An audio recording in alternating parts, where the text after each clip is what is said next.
बाबासाहेब आंबेडकरांना पैशामुळे अर्धवट शिक्षण टाकून परत इंग्लंडमधून यावं लागलं. शाहू महाराजांच्या कानावर बातमी पोहोचली, बाबासाहेब आंबेडकरांसारखा विद्वान पैशापायी आपलं शिक्षण अर्धवट टाकून बाबासाहेबांना परत यावं लागतंय. मन किती मोठे बघा. शाहू महाराज स्वतःचा रथ घेतला आणि मुंबईतल्या एका चाळीतल्या घरात राहणाऱ्या बाबासाहेब आंबेडकरांना भेटायला गेले. रमा मातेच्या कानावर बातमी आली. रमा मातेला कळालं शाहू महाराज आपल्याकडे आलेत. रमा मातेचे हात थरथरायला लागले. शाहू महाराज वरती आले, बाबासाहेबांना भेटले. कमरेची त्यावेळची दरमहा 25-30 रुपये मदत शाहू महाराजांनी बाबासाहेब आंबेडकरांना शिक्षणासाठी आधी छात्रवृत्ती म्हणून केली. आणि शाहू महाराज म्हणाले, बाबासाहेब भीमराव, शिक्षणापासून वंचित राहायचं नाही, तुमच्यासारख्या विद्वानाची या देशाला गरज आहे. ही घ्या मदत, हे घ्या आर्थिक सहकार्य, जा परदेशात शिकायला, अर्धवट राहिलेलं शिक्षण पूर्ण करून या. बाबासाहेबांचे डोळे पाणावले. बाबासाहेबांच्या डोळ्यात पाणी आलं आणि बाबासाहेब आंबेडकर म्हणतात, शाहू महाराज, अहो आम्ही रयत आहे, तुम्ही राजेत. शाहू महाराज, रयतेनं राजाच्या दारात यायचं असतं, राजानं रयतेच्या दारात जायचं नसतं. महाराज, तुम्ही जर बोलावलं असतं तर मी तुमच्या संस्थानात आलो असतो, राजवाड्यात आलो असतो. महाराज, तुम्ही एक बोलावणं धाडायचं असतं, तुम्ही का आला तिथे? रयतेचं दार चढून, रयतेच्या दाराची पायरी चढून साक्षात शाहू महाराज तुम्ही का आला तिथे? शाहू महाराज, तुम्ही जर मला बोलावलं असतं तर मी आलो असतो तुमच्या दारात, तुम्ही राजे आहेत. तेवढी कोल्हापूरच्या छत्रपती असणाऱ्या शाहू महाराजांनी सांगितलं, अहो भीमराव, आम्ही फक्त कोल्हापूर नावच्या एका संस्थानाचे राजे आहोत, तुम्ही अखिल विश्वाच्या ज्ञानाचे खरे राजे आहात, तुम्ही अखिल विश्वाच्या ज्ञानाचे राजे आहेत. हे मन माझ्या शाहू महाराजांच्याकडे होतं. जातपात धर्मपंथ काही या माणसांच्याकडे नव्हता, हे लक्षात घ्या. प्रचंड वेदनेतून तुमच्या माझ्या वाट्याला हे वास्तव या माणसाने उभा करून दिलं, हे आम्हाला समजणं गरजेचं. बोलण्यासारखं खूप आहे. शेवटचा 1 मिनिट फक्त तुमचा घेणार आहे. किती वेदना सहन केल्यात, किती त्रास सहन करून तुमच्या वाट्याला, माझ्या वाट्याला हे सगळं आलंय. बसवेश्वरांनी समतेचा हा धर्म ज्यावेळी मांडला, किती लोक बसवेश्वरांच्या विरोधात गेली, किती यातना आणि वेदना बसवेश्वरांना झाल्या, पण तरी डगमगले नाहीत. समतेचा, धर्मनिरपेक्षतेचा तो विचार महात्मा बसवेश्वरांनी स्थापितच केला आणि मांडलाच, त्याशिवाय ते डगमगले नाहीत. बाबासाहेब आंबेडकरांच्या पोटची तर पोरं गेली हो, औषध पाण्या वाचून गेली. बाबासाहेबांचा एक मुलगा ज्यावेळी औषध पाण्या वाचून गेला, बाबासाहेबांनी त्याचा देह आपल्या मांडीवर घेतला, हंबरडा फोडला बाबासाहेब आंबेडकरांनी.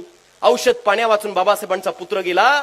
बाबासाहेबांनी रमा मातेला रामू म्हणायचे प्रेमाने. बाबासाहेब म्हणतात, रामू, आज आपला पुत्र औषध पाण्या वाचून गेलाय, पण या देशातला कुठल्याही गरीबाचा पोर इथून पुढे औषध पाण्या वाचून मरणार नाही, एवढं मोठं मला स्वतःला व्हायचंय. दुःखात सुद्धा तुमची माझी प्रत्येकाची काळजी बाबासाहेब आंबेडकरांच्या ठाई होती, हे लक्षात घ्या. किती त्याग आहे. रमा मातेचा त्याग कधीतरी आठवा, तो एक वेगळा बोलण्याचा विषय आहे, आता वेळ आपल्याकडे त्यासाठी नाही. किती त्याग या माऊलीचा आहे.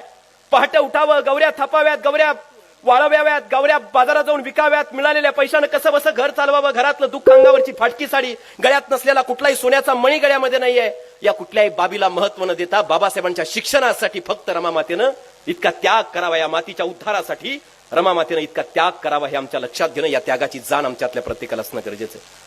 बाबासाहेब आंबेडकरांनी या देशाचं संविधान लिहिलं म्हणून बाबासाहेब आम्हाला मोठे वाटतात, पण बाबासाहेबांचं ते एकमेव मोठे पण नाहीये. संविधान तर अनेक देशाचं अनेकांनी लिहिलंय. बाबासाहेबांचं खरं मोठेपण सांगू, बाबासाहेब आंबेडकरांचं खरं मोठेपण काय आहे माहित आहे? या जगाच्या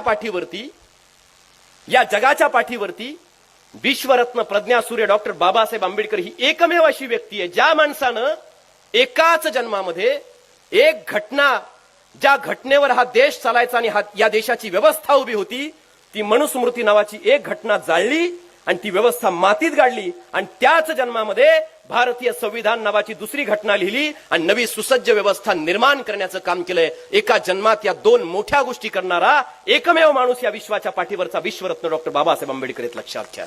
हे आम्हाला समजलं पाहिजे, हे आमच्या लक्षात आलं पाहिजे. आमच्या देशाचं संविधान किती मोठं आहे. या संविधानाच्या ज्या प्रती संजयजी सोनकांबळे सर, संजयजी वाघमारे सर यांनी तुम्हाला मला दिल्यात, त्या संविधानाचं मोल काय आहे? एकच छोटं उदाहरण तुम्हाला मी सांगेल. बराक ओबामांचा उल्लेख मगाशी केला म्हणून. बराक ओबामा नावाचा माणूस अमेरिकेतल्या निग्रो म्हणून, अस्पृश्य म्हणून हिरवल्या जाणाऱ्या जातीत जन्माला आले. बाबासाहेब आंबेडकरांची, मार्टिन ल्युथर किंगची, महात्मा ज्योतिराव फुलेंची, नेल्सन मंडेलांची प्रेरणा घेऊन अमेरिकेचे राष्ट्राध्यक्ष झाले.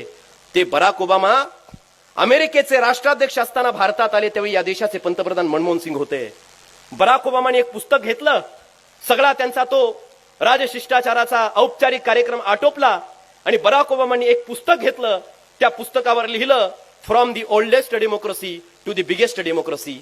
आणि बराक ओबामा भारतीय पंतप्रधान मनमोहन सिंगांना ते पुस्तक भेट देताना म्हणाले, जगातल्या सगळ्यात जुनी लोकशाही असणाऱ्या अमेरिकेकडून जगातली सगळ्यात मोठी लोकशाही असणाऱ्या भारताला मी हे पुस्तक भेट देतोय.